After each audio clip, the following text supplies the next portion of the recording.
Hallelujah.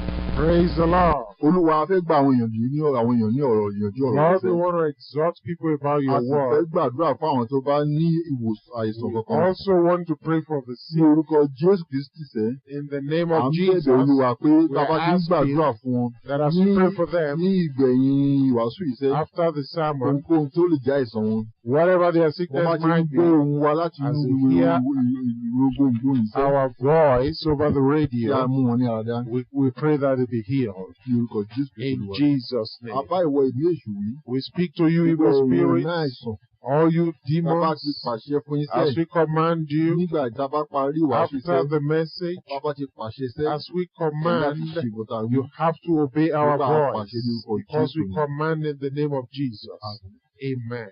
Hallelujah. Praise God. Arákùnrin arábìnrin, Friends, mo fẹ́ sọ nípa agbára tó wà nínú Jésù I want to tell you about the power that is in the name of Jesus àti àánú tí Jésù ní fún And the- àwa ènìyàn and the mercy of God for man, tó fi mú ẹran ara rẹ̀ fún wa jẹ. whereby he gave his own flesh Ó as sì a fún wa ní ẹ̀jẹ̀ rẹ̀ mu. and his own blood for us to drink. Ó sì tá a bá ti jẹ ẹran ara òun, He says, therefore, if we partake of his tá a bá flesh ti mu ẹ̀jẹ̀ òun, and we drink of his àwa blood, ní ìyè we àìnípẹ̀kun. have eternal life A sì mú wa lára dá sẹ́ and we have healing nípa ìnà Jésù Kristi. by the stripes of Jesus. Mo kọ́ fẹ́ sọ ìtàn kan tá a rí nínú Bíbélì fún ẹ. I also want to tell you about a story in the Bible. Ìwọ ọ̀rẹ́ mi tó ń gbọ́ ọ̀rọ̀ wa yìí. My friend that Tó is bá listening mọ to arákùnrin this kan voice, àti arábìnrin kan if you know anybody tó ní àìsàn, that have any sickness, tètè lọ pè é nísìnyí. call them right now Tó wá sí ibi rédíò rẹ̀. that they should come out to their Ó máa radio tẹ́tí gbọ́ wa báyìí. and listen to us Tó bá right máa now, gbàdúrà fún un. because we shall pray for Nígbà tá a him. bá wàásù ìtọ́sẹ́, After a this máa message, gbàdúrà fún ẹ. we shall pray A for sì máa you, pàṣẹ, a máa bá and àwọn we ẹ̀mí àìsàn shall wí. command the evil Àìsàn náà spirits yóò sì fi oúnjẹ of sílẹ̀. sickness, and they Ṣé shall tàbí ní kó depart. tètè lọ pè é nìyẹn That's o? why we say we should Pé go and kó call wá your sí friends, rédíò rẹ̀ kó lọ máa gbọ́ wa báyìí. that they might hear us on the Bíbélì tó radio. gbára pé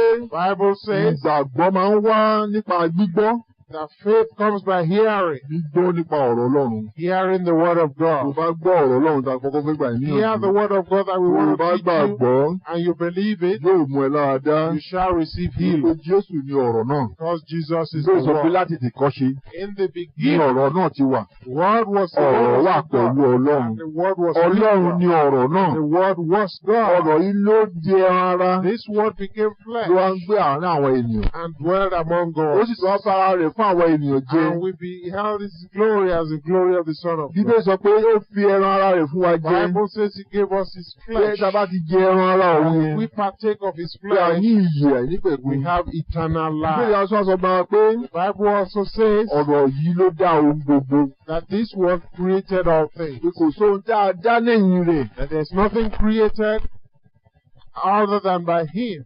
Àmín. Amen. Ilé ìgbà fi sọ pé a fẹ́ sọ̀rọ̀ Ọlọ́run fún yín. That's why we want to tell you Ọ̀rọ̀ about Ọlọ́run this tí ó word, wẹ̀ ní ọkàn. that if you allow this word to enter your Tó o bá heart lè mú ṣe, and you obey it, yóò mú ẹ lára dá. you shall be healed. Ohun tó lè jẹ́ àìsàn tirẹ̀. Whatsoever might be your disease. Ọ̀pọ̀lọpọ̀ lè jẹ́ pé wọ́n ti lè máa wá ọmọ fún ọ̀pọ̀lọpọ̀ ọdún. Some might be barren for have been a long time. Ọ̀rọ̀ Ọlọ́run tá a fẹ́ sọ yìí The náà word yóò of mú ẹ God that lára we dá. want to tell you Tó bá will jẹ́ heal àìsàn ni ó ń fa whatever your sickness might be. Yóò sì ṣe láti mú ẹ lára dá. Jesus is ready to Ọ̀pọ̀ wà heal. pé nínú hospital lọ ti ń gbọ́ wa There báyìí. are those who are listening to us in the hospital. Ìbá jẹ́ ilé dókítà kan ló wà báyìí sẹ́. Maybe you are in any Tó hospital. bá lè fi ọkàn rẹ sí ọ̀tá fẹ́ sọ fún If you ẹ̀yìn. can apply your heart to this Tó message bá jẹ́ kọ̀rọ̀ ilé ìwọ̀ ilé tí and tó wọ̀ allow nìkan. this word to enter your Yóò mú ẹ heart, lára dá. you shall be healed. Jésù ni ọ̀rọ̀ náà. Jesus is the word. A fẹ́ sọ ìtàn ní ìwé Jòhánù orí karùn-ún. In the book of John chapter 5, Láti ẹsẹ̀ ìkíní sí dé ìkẹsàn rẹ̀. from verses 1 to 9, Ìwọ náà lè lọ kà á tìkà lára rẹ̀. you can read it Bóyá máa yourself, sọ ìtàn náà fún ẹ. but I'll tell you of the story. Bíbélì sọ pé The Bible says,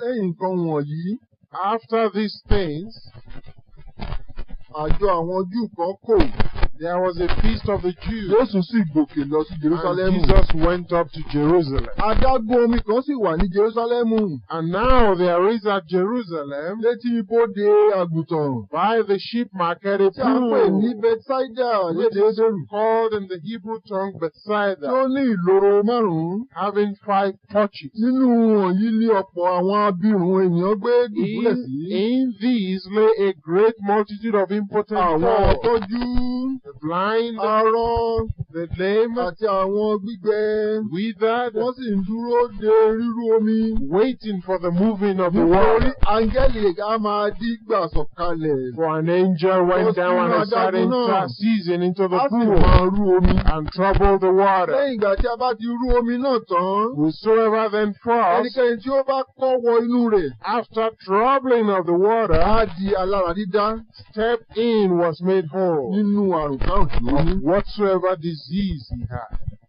Arákùnrin àti arábìnrin, My friends, tí Jésù tó wá lórí tó dé, before Jesus came, ni a sọ pé áńgẹ́lì kan máa ń sọ̀kalẹ̀ sínú odò adágún náà ní this Jerusalem. angel came at a season Á sì máa rú omi yẹn. and stirred the water. Torí eléyìí gbogbo àwọn ọ̀pọ̀lọpọ̀ aláìsàn wọn lọ yípo omi yẹn ká. So all kinds of sick people came to the Wọ́n sì pool gbélé tí omi yẹn tó pé wọn mọ́jọ́ tí aláìsàn náà máa kọ tí áńgẹ́lì náà máa kọjá. beside the pool because they don't know when the angel will come. Ṣùgbọ́n a sọ pé But it is written, ẹni tó máa ń rán áńgẹ́lì yẹn iṣẹ́ gan-an wá sórí ilẹ̀ ayé tìkà lára rẹ̀. he that sent that angel to heal actually came on the earth himself. Ìyẹn mo fẹ́ kó ọ náà mọ̀ dájú pé o. Think about this. Tí Jésù bá wà lórí ilẹ̀ ayé That báyìí, if Jesus is physically on the earth today, ṣé ilé dókítà yẹn gan-an wọ́n tún máa wà ní tirẹ̀ o? are Kí you ló going wá? to be in the doctor's Ní house? wá Jésù náà lọ. Won't you seek this Jesus? Bíbélì sọ pé The Bible says, Jésù tó dá ayé àti ọ̀run Jesus who created the heaven and the earth, tó jẹ́ pé òun gan ló ń rán áńgẹ́lì náà níṣẹ́ lọ́jọ́ náà. who himself is the sender of this Ó angel, ń rìn lórí ilẹ̀ ní Jerusalem is àti walking Gálílì. on earth in Jerusalem and in Galilee in those days. Síbẹ̀ àwọn èèyàn sì gbọ́ pé Jésù wà lórí ilẹ̀ tó ń ṣiṣẹ́ ìyanu. And people heard about the miracles he's been performing, Wọn ò sì gbéra kúrò ní etí odò náà. yet they stayed beside Bethesda. Etí odò yẹn dàbí ilé ìwòsàn la máa pè é. That was kind of like a hospital. Bẹ́ẹ̀ gẹ́gẹ́ ni tí a bá wọ hospital kan lọ nísìnyí. Today, if you go to a hospital today also, Tá a bá ní ká tó bá bá rán wa ní iṣẹ́ lọ sí ilé ìwòsàn kan. and God sent us to a Ó hospital, dá mi lójú pé I'm sure Ọlọ́run máa rán wa sí ẹnìkan ṣoṣo péré nínú ilé ìwòsàn náà. possibly God will send us to just one person in that Gbogbo ìtàn yìí hospital. ló fi léyìn hàn wá o. Because this Bible showed me Gbogbo ẹni that. tí ò bá ní fi ìgbàgbọ́ rẹ̀ hàn Ọlọ́run. Because whoever is not willing to show his faith to Ọlọ́run God, ò ní gbé tiraka láti ràn ẹ́ lọ́wọ́ o. God is not going to help that O láti person. fi ìgbàgbọ́ rẹ̀ hàn. You have to show your faith. Ibẹ̀ sọ pé The Bible says, olódodo yóò là nípa ìgbàgbọ́. by faith the righteous shall be saved through faith. Àní ìgbà tí Bíbélì wa ní orí karùn-ún yẹn bá ṣe ń kà lọ. In chapter 5, as we read Ẹsẹ̀ on, karùn-ún rẹ̀ sọ pé in verse 5 it ọkùnrin says, kan sì wà níbẹ̀. and a certain man was Ẹni there tí ó wà ní àìlera rẹ̀ who had an infirmity ní ọdún méjìdínlógójì. 38 years. Bí Jésù sì ti rí i ní ìdùbúlẹ̀. When Jesus saw him lie Tí ó sì mọ̀ pé and knew ó pẹ́ tí ó ti wà bẹ́ẹ̀. that he had been now a long time in that case, Ó wí fún un pé, he saith unto him, ìwọ fẹ́ kí a mú ọ lára dá bí? Will thou be made whole? Arákùnrin àti arábìnrin tó ń gbọ́ mi. Friends, Jésù ń béèrè lọ́wọ́ ọ̀rọ̀ náà. Jesus is asking you also, Ìwọ fẹ́ kí a mú ọ lára dá bí? do you want to be made whole? Ìbáà jẹ́ ilé ìwòsàn ló wà báyìí. Maybe you are in the hospital Tó ń gbọ́ ọ̀rọ̀ tá à ń sọ and yìí. you are listening to what we are Tó saying. ń fẹ́ ká mú ẹ lára dá. Do you want to be healed? Àbó sọ pé ẹ̀wò dókítà ti tó fèmí o. Or you say maybe the doctor is enough for you? Mo fẹ́ kó mọ̀ pé But I want you to know Jésù sì mú un lára síbẹ̀. that Jesus still heals. Pẹ̀lú iṣẹ́ ìyanu. He works miracles. Tí ò nílò pé ó di ọ̀sẹ̀ kẹta àbí ọ̀sẹ̀ kẹrin kó tó di pé ìṣẹ̀lẹ̀ ayé ogun wa dáṣẹ̀. Instant miracles. Ẹsẹ̀kẹsẹ̀. Instant miracles Jesus Bá will lè heal. gbàgbọ́. If you can believe it. Jésù sì ń ṣe iṣẹ́ ìyanu yìí. Jesus still works miracles. Nǹkan tí mò ń sọ ìtàn àwọn arákùnrin tó ń dúró I'm sétí telling you òkè. about what happened in Bethesda. Nígbà tí Jésù Kristi débẹ̀, When Jesus got there, orí ọ̀pọ̀lọpọ̀ abínú. he saw many sick people. Gbogbo wọn gbéra wọn jọ sí etí odò náà. They were all lying down by the pool of Bethesda. Mo fẹ́ kó o mọ àṣírí kan pé Here today, Jésù ò sọ pé kí gbogbo wọn kúrò ń bẹ̀ o. that Jesus didn't say all of them should leave there. Gbogbo ọkọ ló mú lára dá lẹ́sẹ̀kẹsẹ̀ o. He didn't heal all of them that was there.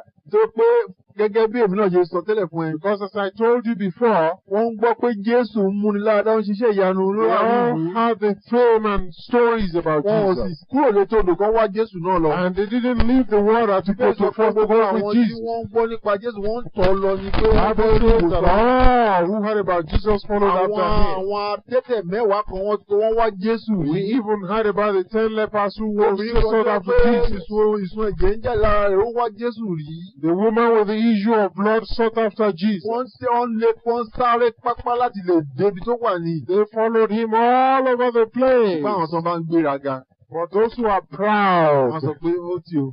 they say, no, I'm not going to go. Wọ́n lè sọ pé àwọn lè gbàgbọ́ o ṣùgbọ́n wọn ò lọ. They say, well, I believe, but I'm not going to go. Màá sọ ìtàn kan gbà tá a lọ sí ilé ìwòsàn kan lọ́jọ́ kan fún ẹ. I'll tell you later about the A lọ hospital sí that ilé we went ìwòsàn náà to. lọ́jọ́ náà. We went to this A sì hospital wá sí gbogbo Sunday, àwọn ènìyàn. and we preached to our Sọ fún people there. àgbẹ̀rẹ̀ kan pé àbíká gbàdúrà fún àwọn And we said, do you want us to pray for you? Àgbàdúrà fún èkìní, àgbàdúrà fún èkejì. The first one, the second one, we prayed for them. A dé ọ̀dọ̀ arákùnrin kan. And we went to a third Àdìpọ̀ ọmọ person. rẹ̀ ló wà lórí ìdùbúlẹ̀. And the child was Ilé on the ìwòsàn bed náà. in A the ní ṣé ká hospital. gbàdúrà fún arákùnrin We ọmọ said, rẹ̀. should we place for your son? Should we pray for your son? He said, no. Ó ní ẹ̀sìn tòun ti tó fún mi. He said, my religion is enough for me. Ẹ̀sìn tòun ò kí irú tí yìí. He said, my religion is not like your religion. Ọmọ ọlọ́mọ tí ó ń ṣàìsàn ṣé ìyẹn wá mọ ẹ̀sìn kan yàtọ̀ sí kan ní. The child doesn't care about any religion. Ẹni tí ara rẹ̀ ò dá mọ̀ pé òun pé ìwòsàn. The sick person knows that he needs Ọkùnrin healing. náà ṣe ní tó ṣe I was really sorry for this person. Àní Jésù Kristi yìí ṣe. This Jesus Ó fẹ́ kó fi ìgbàgbọ́ rẹ̀ hàn. wants you to show him Tó your bá lè fi faith. ìgbàgbọ́ rẹ̀ kékeré hàn báyìí. If you can show you your tiny faith, Yóò rí ìmúláradá lẹ́sẹ̀kẹsẹ̀. you will have instant healing. Nǹkan tó ń ṣẹlẹ̀ nínú ìtàn yìí rèé. That's what the story is telling us here. Bíbélì sọ pé The Bible Jésù says béèrè lọ́wọ́ ọ̀gbẹ́ni kan níbẹ̀ láàrin wọn Jesus bẹ̀. asked them there, Ó ní arákùnrin tó ti wà níbẹ̀ fún méjìdínlógójì this ọdún. man who has been there for 38 years, Ọ̀gbẹ́ni ọ̀dà ló ń pè é and the person answered Jesus ní ẹsẹ̀ ìkẹjọ rẹ̀. in verse 8. Ọ̀gá tó dé ẹsẹ̀ kẹjọ láti ẹsẹ̀ keje. Now let's read verse 7. Arábìnrin náà dá a lóhùn wípé The impotent man answered him, ọ̀gbẹ́ni Sir, èmi kò lé ẹni I have no tí man. ìbá gbé mi sínú adágún. When the water is Nígbà troubled, tí a bá ń rú omi náà. to put me in the Tí pool. èmi bá ti ń bọ̀ wá. But while I am coming, Ẹlòmíràn á sọ̀kalẹ̀ sínú rẹ̀ síwájú mi. another steppeth down before me. Tó bá wò yí agbèrè tí mo sọ ìtàn rẹ̀ fún Now yìí. let's observe this person. Wàá rí i pé You can see ká ní òun gan fẹ́ wá Jésù yẹn lọ. that even if you want to seek after Jesus, Kò lẹ́ni tó máa gbóhùn lọ bá he Jésù. didn't have anybody that will carry him to Kò Jesus. lè nìkan rìn. He could not walk.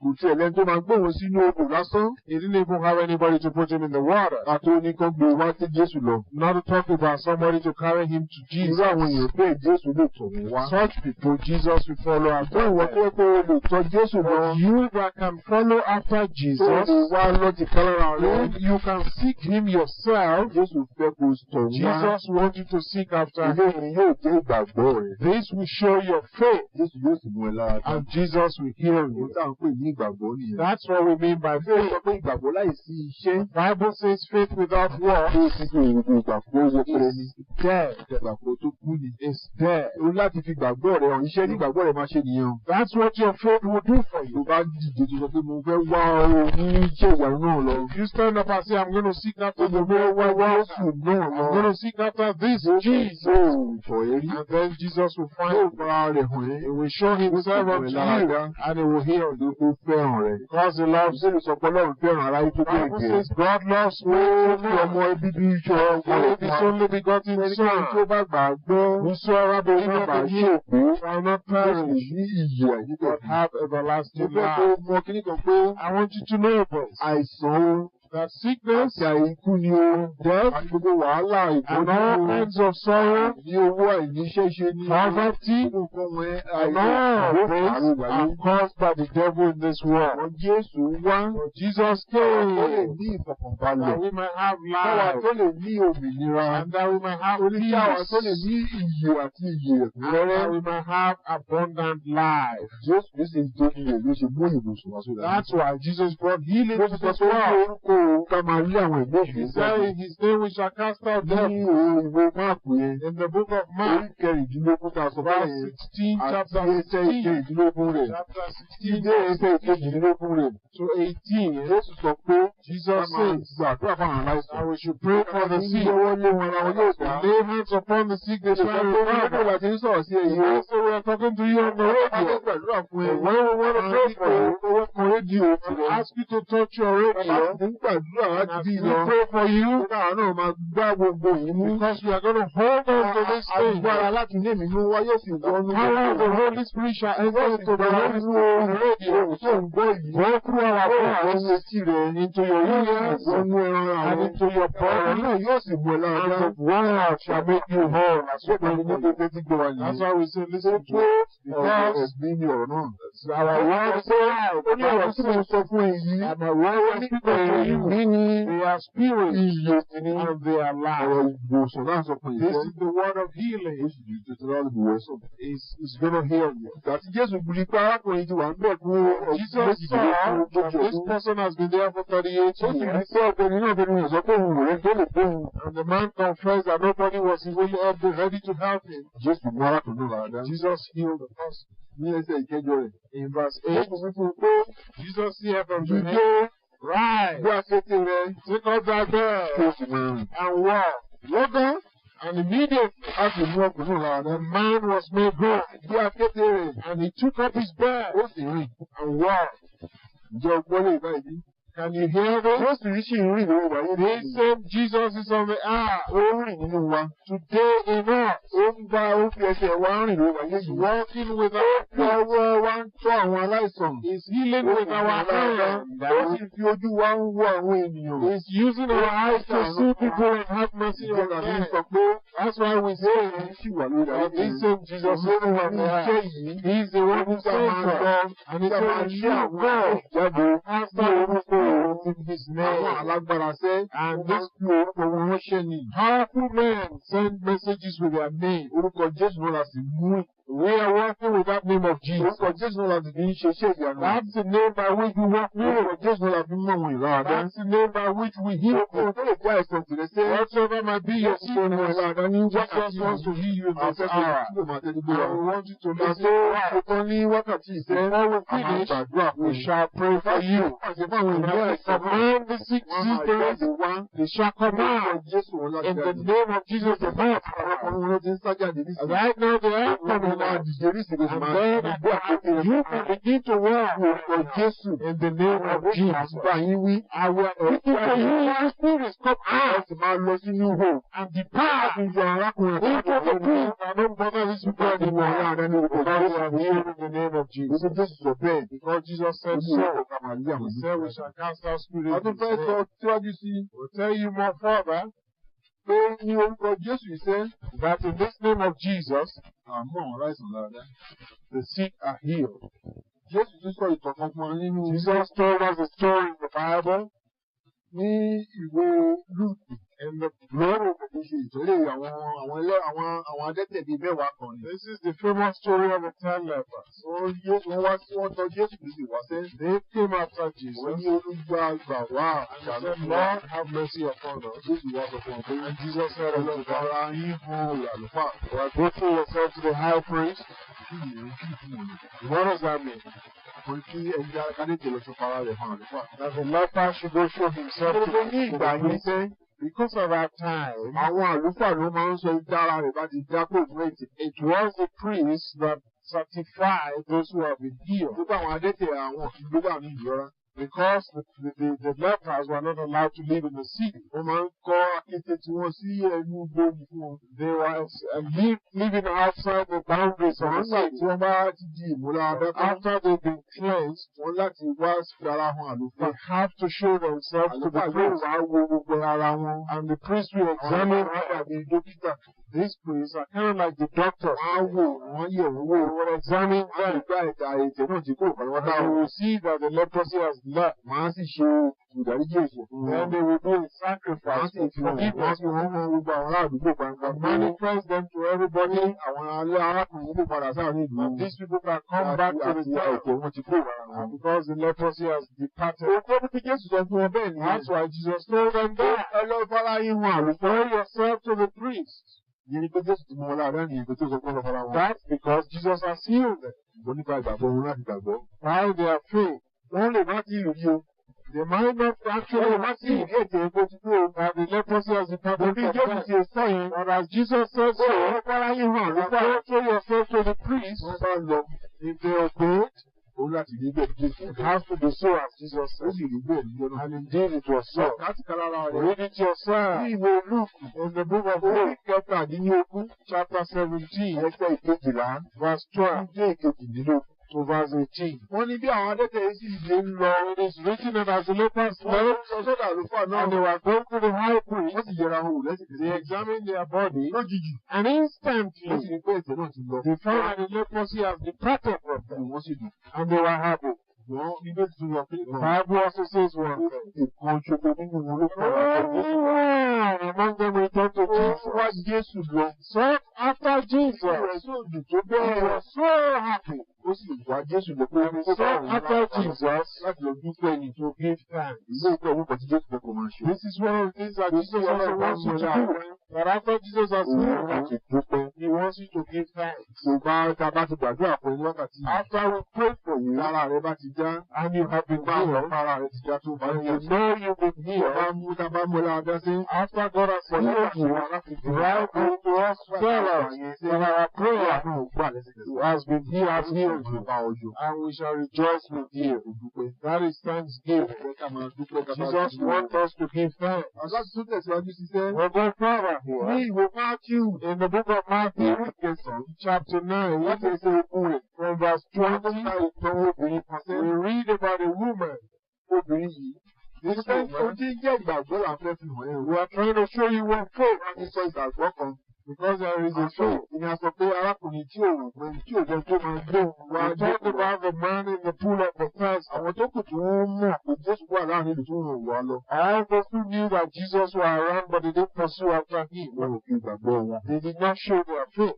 Òun máa tẹ̀sán pé àwọn gbàgbọ́ rárá. But even if they say they Tí believe, wọ́n bá fi ìgbàgbọ́ náà hàn and pé they do not manifest their faith in Jesus, that faith has no effect. ẹni tó jẹ́ pé But kò tiẹ̀ lẹ́nu tó máa gbé wọn. this person that has nobody to help him, Sọ ó tẹ̀ wá. Jesus sought after him. Ọ̀gbọ́n mi nìkan Jésù mú lára That one ní person was the only one that Jesus knew.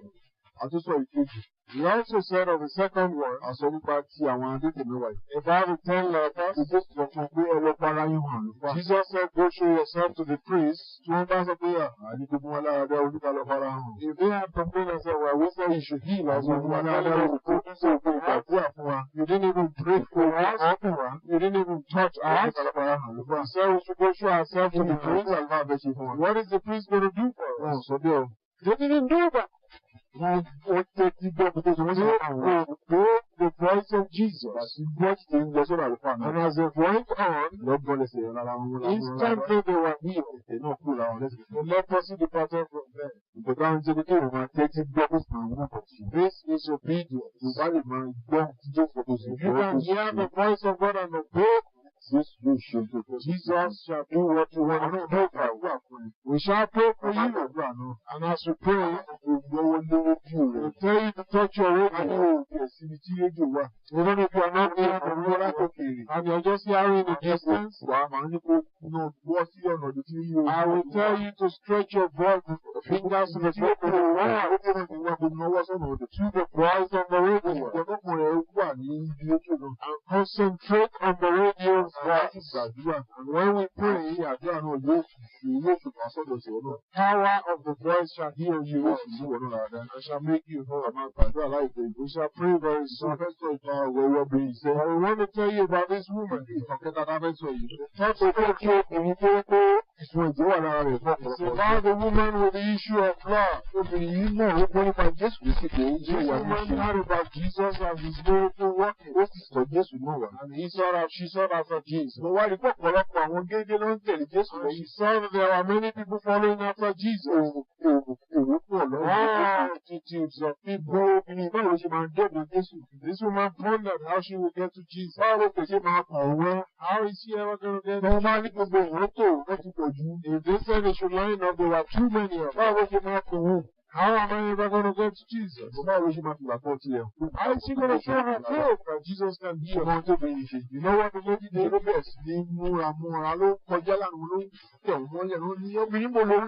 Kept forcing her way towards Jesus until somebody asked, where are you going, lady? She said, I want to see Jesus. I want to see Jesus.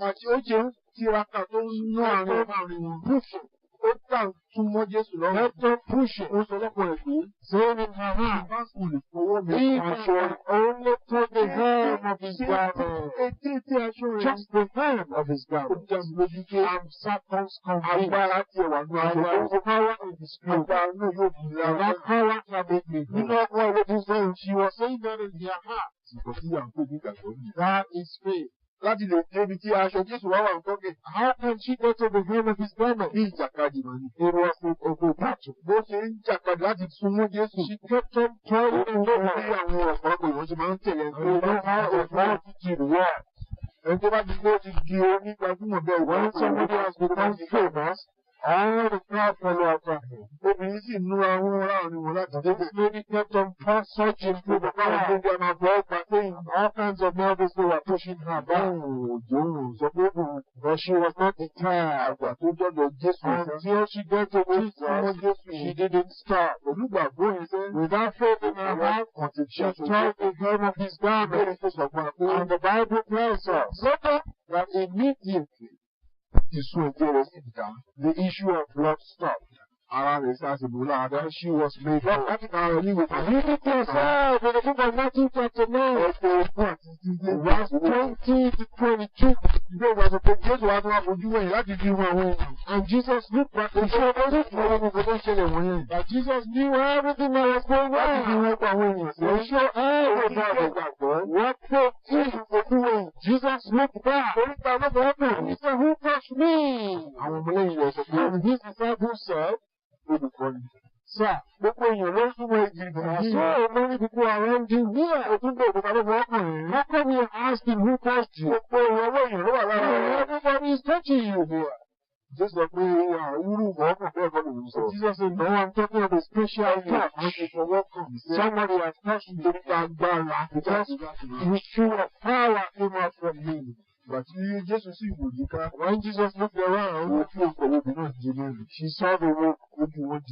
He saw the woman. And the woman fell down and confessed she touched him. But I'm the one who touched you. And this is the reason. The disease comes from me. Jesus said, woman, your faith has made you. That's why we are telling you.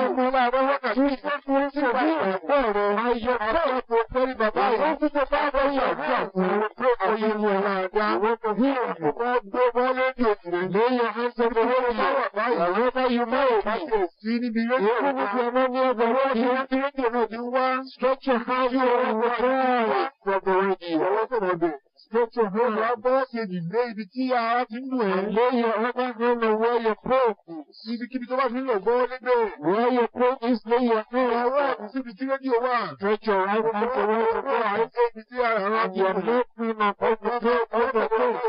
Speak after us now. Jesus, I thank you that you have healed me.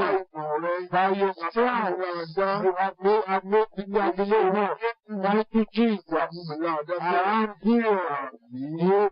Write to Evangelist Julius Ade, Gospel Distribution Ministry.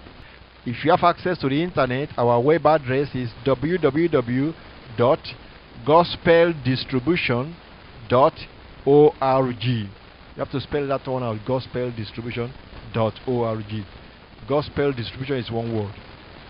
www.gospeldistribution.org. And you can send us email on the internet. Our email address is webmaster@gospeldistribution.org. webmaster@gospeldistribution.org.